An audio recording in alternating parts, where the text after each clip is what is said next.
Sobat Sport, welcome back to Sportholic, Ignite Your Spirit of Sport. Hari ini bersama Sekar kembali di episode Sportholic hari ini yang akan menghadirkan narasumber yang merupakan seorang atlet di olahraga karate, bidang bela diri gitu kan. Tapi sebelum kita kenalan sama narasumber kita hari ini, Sekar mau tanya dulu gimana kabarnya Sobat Sport hari ini, semoga selalu sehat dan bersemangat gitu ya, walaupun kesibukannya banyak, cuaca nggak menentu, kita harus tetap menjaga kesehatan. Salah satu caranya adalah olahraga yang teratur, istirahat yang cukup, dan juga mengkonsumsi makanan dan minuman bergizi.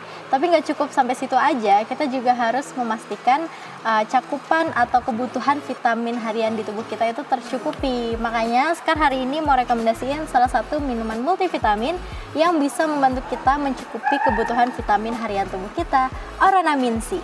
Oranamin C ini adalah minuman multivitamin yang punya kandungan vitamin lengkap dan aman untuk dikonsumsi setiap hari.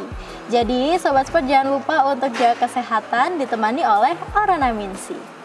Oke, karena tadi sekarang udah spill juga ya, narasumber kita hari ini adalah seorang atlet karate yang dimiliki oleh Universitas Brawijaya.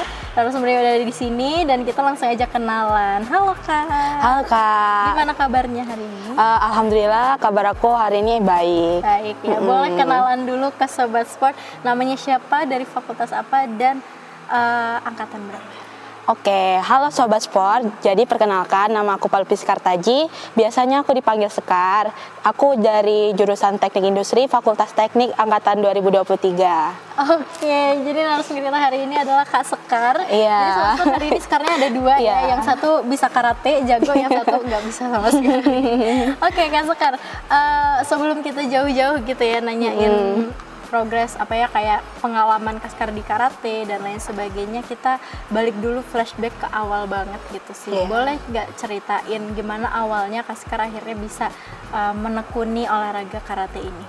Jadi awal mula aku bisa menekunin olahraga karate itu, yang pertama itu gara-gara ada kakak tingkat di SD itu sering lomba-lomba tuh. Nah, terus dia sering juara.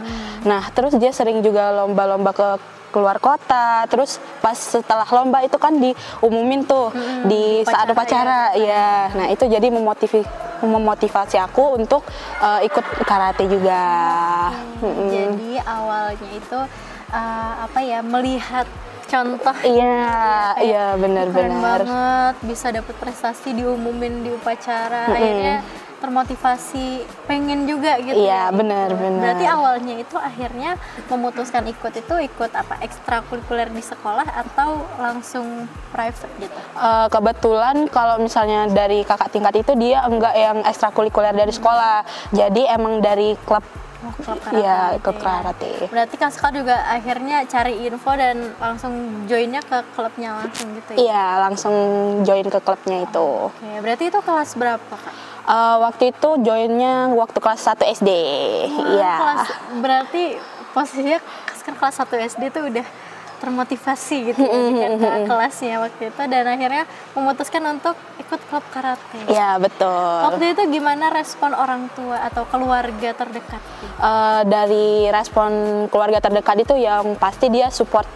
Nah, baik dia dari segi material maupun dari mental juga dia nge-support. Terus dari teman-teman itu juga nge-support, kayak misal lagi ada tanding itu dia kayak ngerangkul aku, terus kayak waktu tanding itu diberi makanan, atau pas tanding itu kayak datang.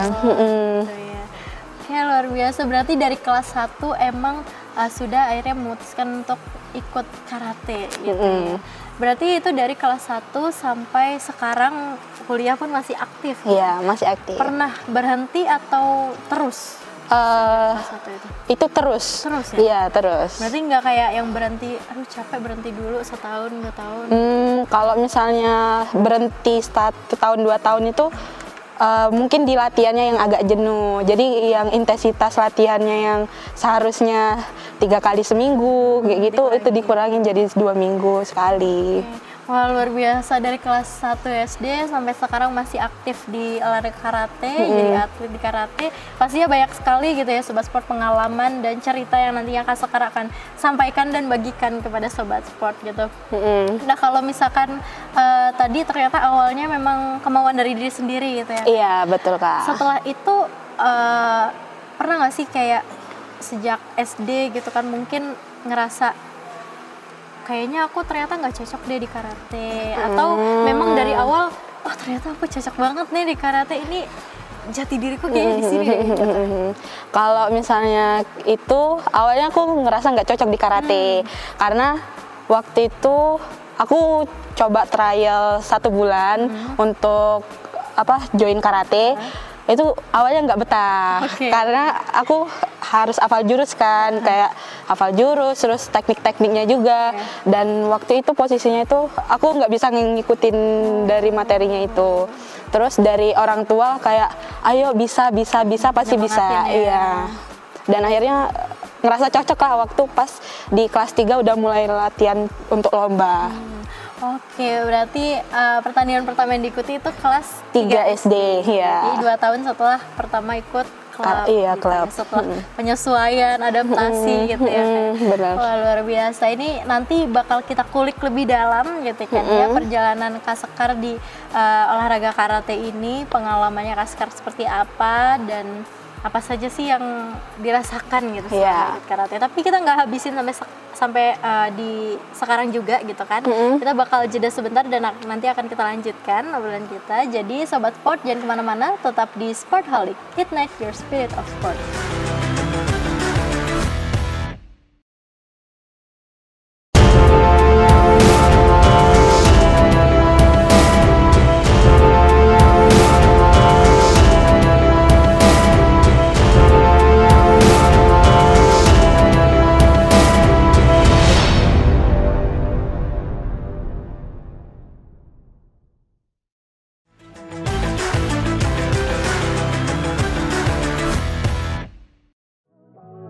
Hai Sobat Sport, welcome back to Sportholic, ignite your spirit of sport. Hari ini masih sama Sekar di sini dan juga narasumber kita hari ini yaitu Kak Sekar. Iya, benar. Kalau tadi Kak Sekar udah cerita awal mula ikut karate gitu ya, dari betul. Kelas 1 karena termotivasi oleh kakak kelasnya yang berprestasi dan diumumkan gitu ya di upacara. Akhirnya ikut klub. Selama 2 tahun ikut klub, akhirnya ikut pertandingan di kelas 3. Itu gimana? Pertandingan pertama yang diikuti, cerita dan pengalaman yang dirasakan itu kayak gimana? Waktu pertama kali tanding itu waktu kelas 3 itu di Palembang. Nah, di saat itu aku tandingnya itu kelas di usia dini. Nah, pada usia dini itu aku ikut yang di kelas kata. Nah, itu aku kebetulan juara 3 untuk pertama kalinya. Gitu, berarti itu tingkat provinsi dulu. Langsung provinsi, iya. Wah, luar biasa, pasti pertandingan pertama ya Kak ini? Iya, betul. Pertandingan pertama di tingkat provinsi sudah langsung dapat juara 3. Wah, luar biasa. Itu gimana waktu itu perasaannya Kak? Untuk perasaannya sendiri itu kayak pasti yang pertama itu nervous. Apalagi kan masih anak kecil tuh, masih kayak grogi, kayak takut goyang lah waktu jurusnya kayak gitu Kak. Tapi akhirnya setelah tahu dapat juara, yang pastinya tuh pasti seneng banget kan, apalagi anak kecil kan, kayak oh dapat medali nih, kayak pengen lomba lagi kayak gitu, kayak ketagihan. Dari situ akhirnya Kak Sekar juga jadi pengen terus memacu diri gitu. Iya, betul. Kalau misalnya pertandingan yang terbaru gitu, baru-baru ini ikut apa aja? Kalau pertandingan baru-baru ini itu aku pernah ikut di internasional UNESA, terus aku juga ikut yang internasional dari Universitas Gadjah Mada, terus aku juga ada ikut dari yang O2SN SMA itu juga ada pernah, terus ada juga ikut Porprov. Berarti termasuk sering ya pertandingan gitu. Apa sih yang bikin Kak Sekar kayak semangat banget buat sering ikut pertandingan gitu? Mungkin karena pengen ngelatih diri sendiri kayak supaya dapat juara 1 kayak gitu. Terus bisa ngebanggain orang tua kayak gitu Kak. Terus sampai sekarang nih apakah keinginan Kak Sekar tuh udah terwujud gitu? Alhamdulillah tuh udah kewujud sih gitu Kak. Nah, seneng juga ya. Iya, tiap kali pasti ikut seneng. pertandingan gitu. Dan mungkin nggak cuma tentang juara gitu ya, di sisi lain juga banyak banget hal-hal yang bisa didapat. Iya, gitu, betul, ikut betul, pertandingan. betul, Karena kayak betul. pertemanan, relasi. Iya, betul. Gitu ya, Kak. Kalau sejauh ini gimana? Maksudnya Kak Sekar ikut pertandingan yang paling berkesan tuh apa? Yang paling berkesan itu yang 3 itu tadi Kak, yang SMA yang waktu O2SN, karena itu kan pas zaman pandemi COVID kan. Terus ada juga Online nih berarti? Iya, online. Terus ada juga Porprov, terus yang waktu internasional yang di UNESA itu. Boleh dong diceritain kenapa kok 3 pertandingan itu jadi pertandingan yang paling berkesan gitu bagi Kak Sekar? Karena kan pada saat zaman COVID itu persiapannya tuh barengan sama yang Porprov. Jadi kayak latihannya tuh lebih intensif, terus memory core-nya tuh lebih dapat karena support sistemnya tuh benar-benar ada. Terus pas di UNESA itu juga ada teman-teman yang ikut ngebantu, terus latihan bareng-bareng, terus nggak cuma latihan di Malang aja, kayak kami tuh sempat pergi bolak-balik ke Surabaya. PP gitu Surabaya. Betul. Oke, kalau itu tadi pertandingan yang paling berkesan gitu ya. Iya. Kalau yang paling membanggakan ada nggak? Yang kayak wah ini pencapaian terbesarku nih. Mungkin yang waktu di UNESA itu Kak. Kenapa tuh? Karena kemarin dapat medali emasnya ada 2, terus juara 2-nya itu 1. Jadi dapat 3 medali. Wah, luar biasa. Itu tingkat Internasional. Luar biasa. Boleh dong Kak Sekar, itu kan pasti untuk mendapatkan prestasi itu gitu kan, untuk akhirnya bisa mendapatkan medali, bawa pulang medali, dan di tingkat internasional itu bukan hal yang mudah gitu. Iya. Persiapannya tuh seperti apa sih sebelum ikut pertandingan dan akhirnya bisa meraih prestasi itu? Untuk persiapannya kayak gitu Kak. Untuk persiapannya itu kami itu persiapannya sekitar 1 bulanan kayak gitu. Nah, selain dari latihan yang diadain dari UKM, aku biasanya latihan juga sendiri. Nah, kalau misalnya latihan sendiri itu biasanya aku latihan di fisik, terus latihan di tekniknya gitu. Gitu lah. Kalau misalkan persiapan buat pertandingan, apalagi yang tingkatnya udah internasional gitu, suka dukanya apa sih Kak? Suka dukanya, kalau sukanya itu yang pasti bangga lah Kak. Iya, bangga bisa Kak. Ikut pertandingan internasional gitu ya. Terus kalau dukanya itu pasti pas latihan itu ada kayak capeknya, lelahnya, terus kadangan juga cedera kayak gitu. Kak Sekar pernah cedera? Pernah. Waktu itu cederanya itu di gusi, terus ke seleo kayak gitu.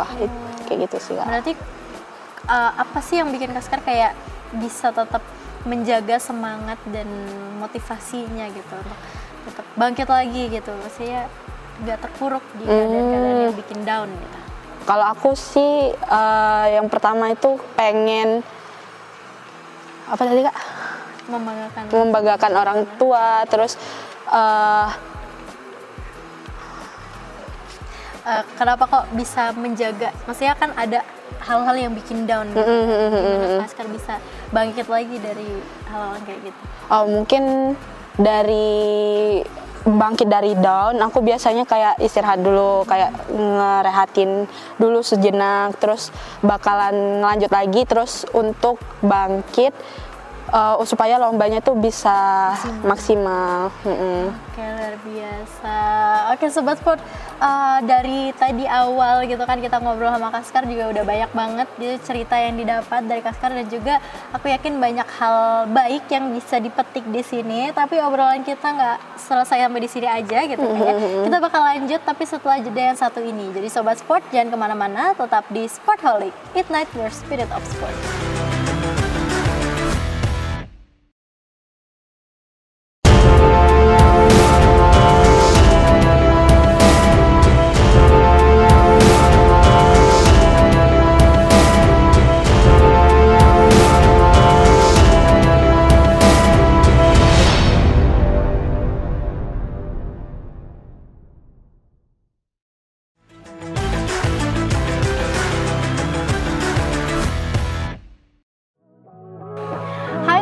Sport, welcome back to Sportholic, Ignite Your Spirit of Sport. Masih sama Sekar di sini dan juga narasumber kita hari ini ada Kak Sekar yang tadi juga sudah bercerita banyak gitu ya, berbagi pengalaman dan ceritanya selama mengikuti karate.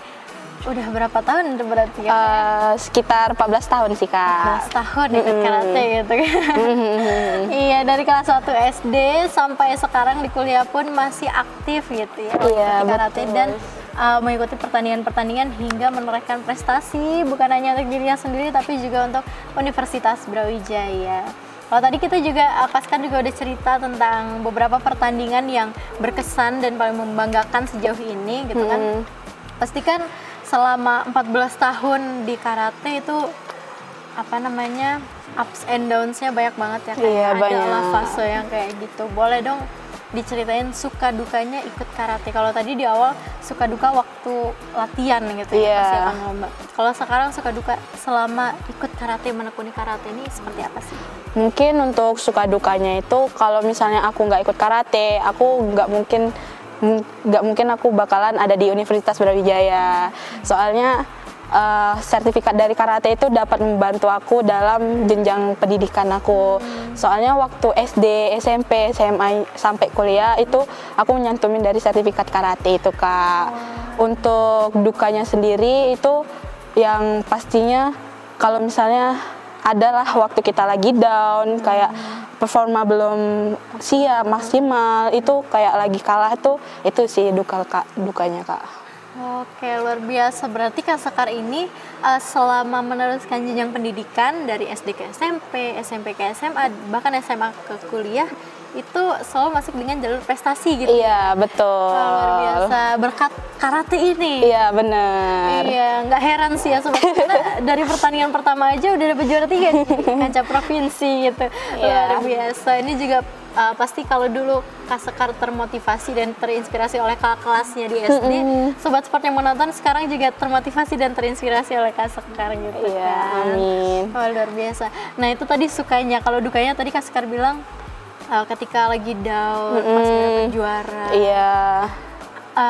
Termasuk sering nggak, maksudnya banyak nggak pertandingan yang Kak Sekar nih yang bikin Kak Sekar down, maksudnya kayak duh aku nih udah latihan nyita waktu banyak, energi, latihanku udah, aku merasa udah maksimal latihannya tapi kok belum dapat juara gitu.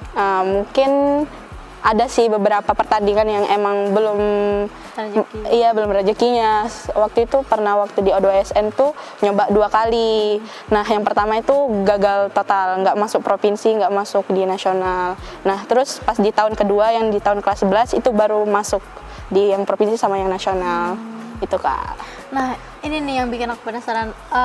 Kalau ketika Kak Sekar lagi down gitu kan, maksudnya belum dapat hasil yang sesuai dengan keinginan gitu. Apa sih yang bikin Kak Sekar tetap mau bangkit buat ya udah kita latihan lagi, ya udah kita coba lagi gitu? Yang bikin aku bangkit tuh yang pasti dari dukungan teman-teman itu juga kayak ayo bisa kok, karena emang target dari dulu itu kayak targetnya itu kayak Popnas kayak gitu Kak, Popnas terus Pomnas kayak gitu. Emang targetnya kayak yang skala nasional atau skala internasional, emang targetnya. Berarti yang bikin semangat Kak Sekar terjaga dan bikin Kak Sekar bangkit lagi dari masa-masa down tuh salah satunya adalah inget ini ya, cita-cita gitu. Belum terwujud ya, aku masih harus bangkit lagi. Dan juga support dari sekitar. Dari sekitar. Oke, luar biasa. Nah, kalau sekarang ditanya targetnya Kak Sekar sendiri di karate itu apa sih yang belum terwujud dan masih diusahakan? Kalau akhir-akhir ini tuh kan bentar lagi Pomprov tuh Kak. Nah itu target yang secara dekat ini. Terus pengen juga kalau misalnya kesampaian itu pengen ikut Pomnas kayak gitu Kak. Kalau bisa juga ikut seleksi prapon kayak gitu. Nah untuk usaha Kak Sekar sendiri, maksudnya progres yang dirasakan udah sedekat apa sih dengan target itu tadi? Mungkin masih agak lumayan jauh ya sebenarnya ya. Tapi kita masih pokoknya lakuin yang terbaik. Pokoknya jangan sampai yang bikin ngedown kayak gitu Kak. Usaha dikencengin, doa juga dikencengin. Ya luar biasa. Kalau misalkan kan dari kelas 1 SD nih ikut karate gitu kan sampai sekarang, support dari lingkungan sekitar tuh seperti apa? Mungkin kan berbeda setiap masanya, mungkin waktu SD, ke SMP, SMA, kuliah itu seperti apa? Kalau dari lingkungan SD-nya itu kan waktu anak-anak itu pasti kayak pada yang friendly banget, terus kayak periang, pecicilan, iya, Keren kamu. Pas SMP itu juga mulai latihan klub tuh kan mulai beda tuh orang-orangnya, itu juga kayak lebih nge-support lagi walaupun orangnya udah mulai dikit. Terus pas di bagian SMA juga teman-temannya juga pada support dengan baik, entah dari segi pelajaran ataupun dari karate. Soalnya kan waktu SMA juga sering dispen kayak gitu kan Kak. Jadi sering nge-support, terus juga teman-teman kuliah juga kayak gitu. Berarti overall ini ya support terus ya, alhamdulillahnya dapat lingkungan yang selalu support. Jadi Askar juga bisa bilang nggak pernah terlalu ketinggalan gitu ya. Iya. Pelajaran-pelajaran. Kadang-kadang juga sering ketinggalan sih kalau misalnya mendekati lomba kayak gitu-gitu. Itu pasti kan intensitas latihannya lebih tinggi. Iya, benar. Nah, kalau misalkan ditanya tentang privilege gitu. Askar kan udah ikut karate dari kelas 1 gitu kan sampai sekarang. Iya. Apa ya? Manfaat apa aja sih yang dirasakan gitu? Privilege apa aja yang dirasakan selain tadi lanjut ke jenjang pendidikan lewat jalur prestasi gitu? Mungkin kalau misalnya privilege-nya itu, kalau misalnya bawa nama daerah itu bisa membanggakan nama daerah kayak gitu Kak. Terus kalau misalnya membawa nama univ itu bisa dapat reward kayak gitu. Dan lagi juga udah nggak bingung harus ini ya olahraga teratur ya? Iya benar. Udah biasa. Fisiknya nggak usah ditanya gitu ya. benar. Oke, luar biasa. Mungkin terakhir Kak Askar, ada nggak pesan yang ingin disampaikan ke sobat sport gitu?